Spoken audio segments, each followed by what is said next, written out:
Live చూద్దాం. బోర్డుతో నడుస్తున్న ధార్మిక సంస్థగా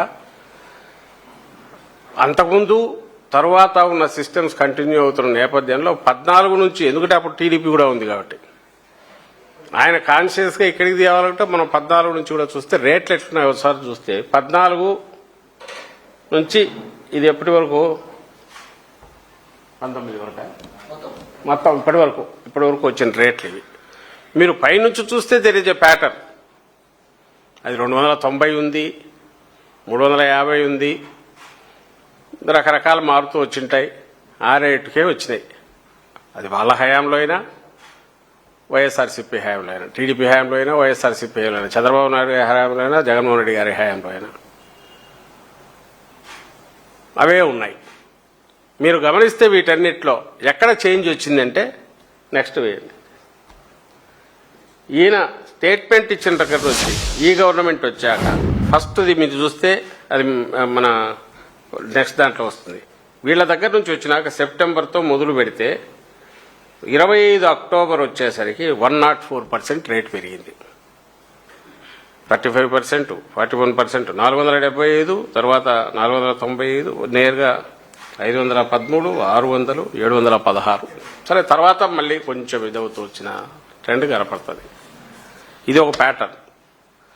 తర్వాత మీరు నెక్స్ట్ మేము దిగిపోయే సేవకు మా ప్రభుత్వం పూర్తి అయినప్పటికీ 351 రూపాయలతో కేజీ తీసుకుంటుంటే ఇంకా అక్కడి నుంచి మీరు గమనిస్తే ఇదే కదా దీంట్లో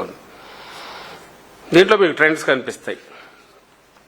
ఇక్కడ 475తో మొదలు పెడతారు, మళ్ళీ 495 అదే కేఎంఎఫ్, మళ్ళీ అంటే నా దగ్గర మొత్తం ఉన్న 513 అదే కేఎంఎఫ్ 31 జనవరి వచ్చేసరికి, తర్వాత అడిషనల్ క్వాంటిటీ పాత రేటుతో ఆల్ఫా కేఎంఎఫ్ 475, జనవరి 25 545, మే 25 600, అక్టోబర్ 25 సంఘం ఎంట్రీ 599, వాళ్ళకే అడిషనల్ 599, అక్టోబర్ 25 716.92 వీళ్ళు Karnataka Milk Federation, December 25 649 Mother Dairy, December 25 Indapur 10 లక్షల కేజీలు 658 రూపాయలు అక్కడికి వచ్చింది.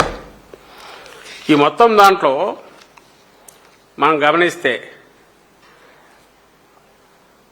2 విషయాలు ఇక్కడ నేను చెప్పదలుచుకున్నాం.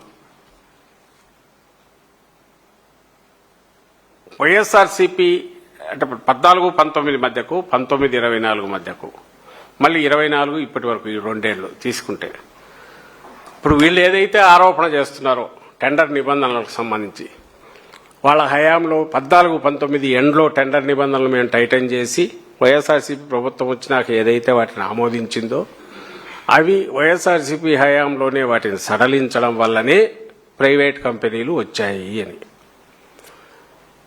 మళ్ళీ వైఎస్ఆర్సీపీ హయాంలోనే 2023లో సేమ్ ఓల్డ్ టైటన్డ్ ఏదైతే కఠినతరం చేసినవి మళ్ళీ వచ్చింది.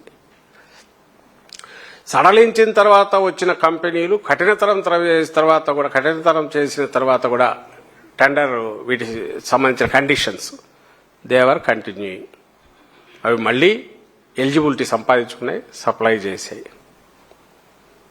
సో వీళ్ళంటున్న టెండర్ నిబంధనల వల్ల కొత్తవి రావడము లేదా టెండర్ నిబంధనలు టైటన్ చేసిన వెళ్ళిపోవడం అనేది జరగలే. ఫస్ట్ది.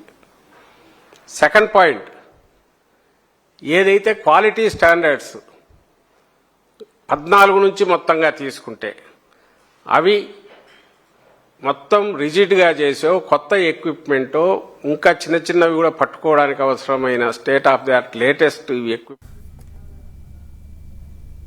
వైఎస్ఆర్సీపీ హయాంలో 2022-23లో అవి వచ్చాయి. ఐ థింక్ అది ఉందా మన దగ్గర దాంట్లో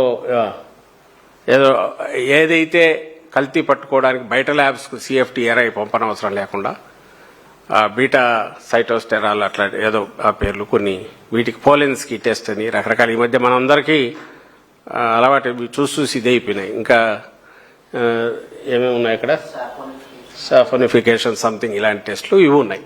ఇవి వచ్చింది ఎవరి హయాంలో? మా హయాంలో, జగన్మోహన్ రెడ్డి గారి హయాంలో. అంతకుముందు లేవు. ఉన్న ల్యాబ్లో టెస్టులు చేయడం ఉంది.